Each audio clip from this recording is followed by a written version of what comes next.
दर्शकले मेलुङ टिभीले 2081 को होली पर्व काठमाडौँ उपत्यकाबाट तपाईहरुलाई देखाउँदैछौं। यो रंगहरुको पर्व, नेपालीहरुको पर्व काठमाडौँ उपत्यकामा चैतको फागुनको 29 गतेको दिन आज यसरी पर्व मनाउँदै गइरहेको छ। मनाउनको लागि यहाँ सडकमा हिँडिरहेका छन्। आज सवारी साधनहरू अलि कम गुडिरहेको अवस्था छ। हामी विभिन्न ठाउँको होली पर्वको गतिविधिहरू तपाईहरुलाई देखाउनको लागि गइरहेको छु।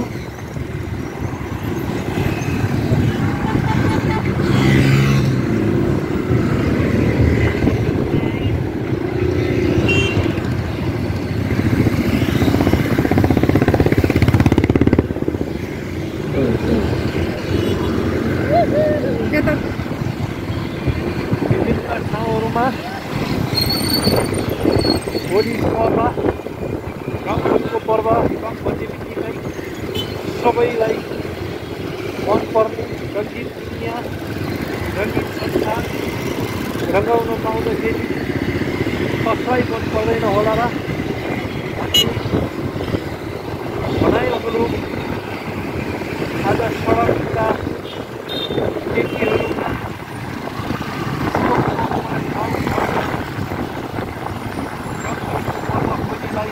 होली पर्वको लागि मानिसहरू साथीभाइ एक आपसमा रङ छापाछाप गरेर मनाइरहेका छन्। त्यो दृश्यहरू देख्न सक्नुहुनेछ।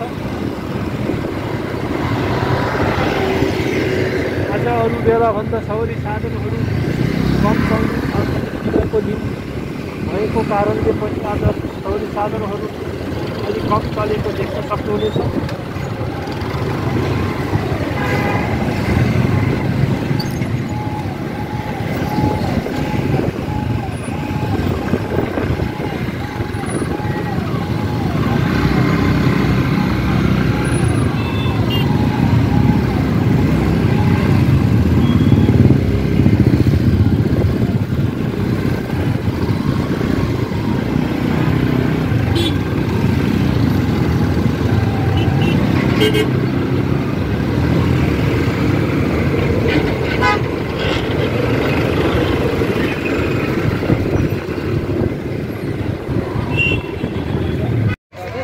दर्शकवृन्द, आज होली पर्वको विशेष अवसरमा मेलुङ टिभी तपाईहरुलाई काठमाडौँ उपत्यकाभित्रका विभिन्न गतिविधिहरूको विषयमा, यो रङहरूको पर्वको विषयमा तपाईहरुलाई आज देखाउने उद्देश्यका साथ हामी काठमाडौँको विभिन्न ठाउँहरूबाट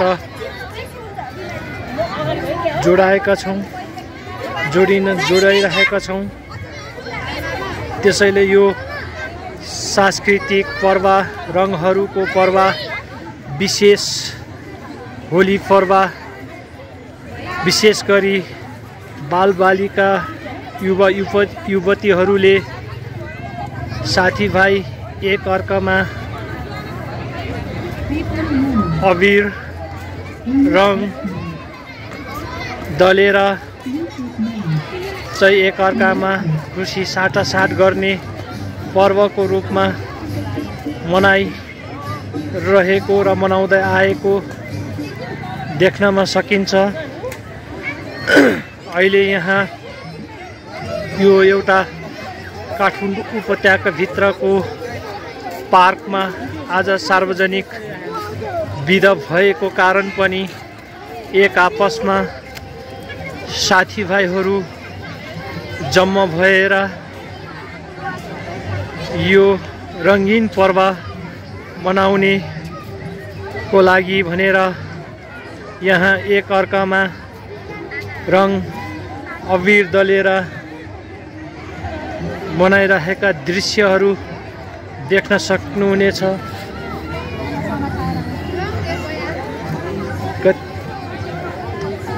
कति ठाउँहरूमा कति ठाउँहरूमा यसरी यो वर्षमा एकपटक आउने रङहरूको पर्व भएकै कारणले गर्दा आज सार्वजनिक बिदाको दिन नेपाल सरकारले यो पर्व मनाउनको लागि इतिहास कालदेखि नै जुनसुकै व्यवस्था जुनसुकै सरकार भए तापनि सार्वजनिक बिदा आजको दिन भएका कारण रमाइलो गर्नको लागि रङहरू एक अर्कामा साटासाट गरेर खेल्नको लागि विभिन्न ठाउँहरूबाट जम्मा भएर समूहगत रूपमा यसरी खेल्ने पर्वको रूपमा होली पर्व रङहरूको पर्वलाई मनाउन सकिन्छ। काठमाडौँ उपत्यका लगायत पहाडी जिल्लाहरूमा होली अर्थात् फागु पूर्णिमा पर्व आजको दिन मनाइन्छ। अघिल्लो दिन होली पर्वको पहिलो दिन अघिल्लो दिन मनाइन्छ भने तराई क्षेत्रमा समथर तराई हालको मध्य प्रदेशमा होलीका दिनमा होली पर्व मनाउने प्रचलन छ। त्यसैले पहाडी र काठमाडौँ उपत्यकाका यसरी होली पर्व प्रत्येक वर्ष संस्कृतिको रूपमा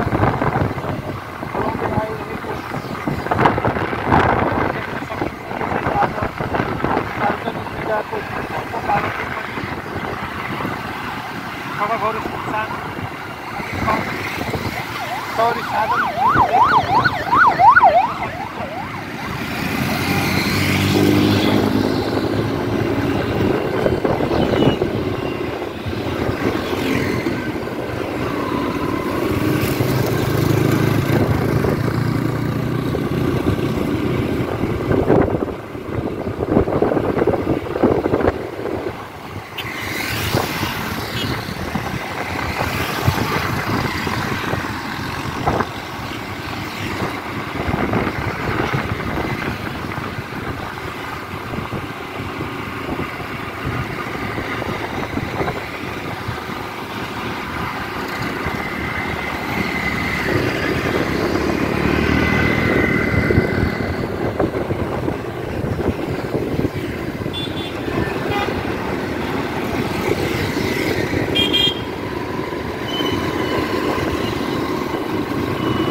पर्वको दिन भएर विभिन्न किसिमका अराजक गतिविधिहरू नहोस्,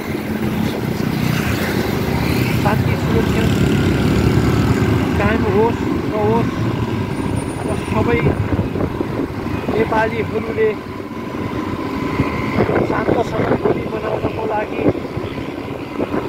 सबै मिलोस् अवसर मिलोस् भन्ने उद्देश्यका साथ काठमाडौँ उपत्यका भित्रमा विभिन्न ठाउँहरूमा प्रहरी बस्ती चेकपोस्टहरू खडा गरेर आज अलि शान्ति सुरक्षा दिने उद्देश्यका साथ प्रहरीले कडाइका साथ आज अन्य गतिविधिहरू नहोस् नघटोस्, अप्रिय घटनाहरू नहोस् नघटोस् खडा गरेको अवस्थाहरू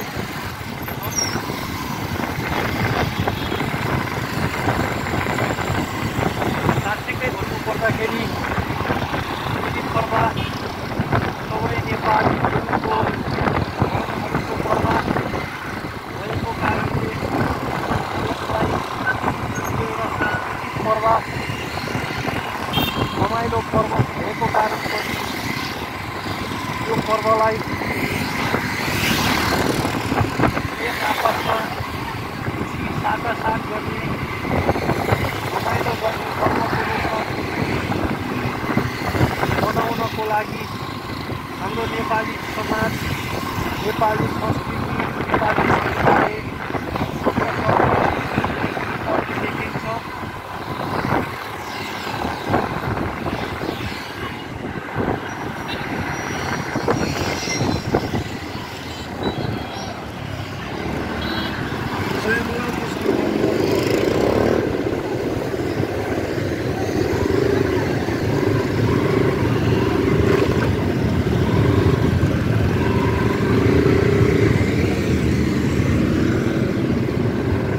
भूभागमा मध्य प्रदेशमा होली सार्वजनिक बिदा घोषणा गरेको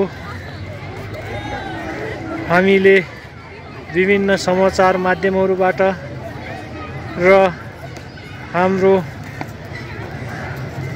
पाठ्यपुस्तकहरूमा पढ्ने गरेका र गर्दै आएका छौँ। त्यसैले यो एउटा सद्भावको पर्व, रमाइलो पर्व, केटाकेटीहरू, युवा युवतीहरू र वयस्क र अधवयस्क उमेरका जनसमुदायहरूले मानिसहरूले यो रङसँग खेल्ने, खुसी साटासाट गर्ने पर्वको रूपमा लिन सकिन्छ। त्यसैले यो पर्व एउटा सद्भावपूर्ण पर्व होस्। यसले नेपालमा भइरहेका अहिलेको यो विभिन्न व्यवस्था र विभिन्न खाले चाहिँ मनमा अशान्त र नेपालमा भएका घटेका विभिन्न घटनाक्रमहरू, जुन घटनाक्रमहरू अहिले हामी देख्न पाइरहेका छौँ, त्यो घटनाक्रमले गर्दा हामी आर्थिक रूपमा, व्यावहारिक रूपमा, राजनीतिक रूपमा अस्थिरता पैदा गर्ने हो कि भन्ने डर, त्रास हामीमा पैदा भएको देख्न सकिन्छ। त्यसैले यो होली पर्वले एक खालको सबै नेपालीहरूमा भाइचाराको र एउटा रङ्गीन रङ जस्तै यो नेपाली जनसमुदायका मानसपटलमा पनि खुसी र खुसीका रङहरूले भरुन् र एउटा शान्त र रङ्गीन समुदाय, रङ्गीन नेपाली व्यवस्थाकोले एउटा चाहिँ पूर्णता पाइयोस् र यस वर्षको होली पर्वले सम्पूर्ण नेपालीहरूमा एउटा जसरी रङ्गीन रङहरूले हर्ष उल्लास ल्याइरहेको छ, त्यसै गरी खुसी उमङ्ग छाओस् भन्ने यस मेलुङ टिभी यहाँहरूलाई हार्दिक कामना गर्दछु।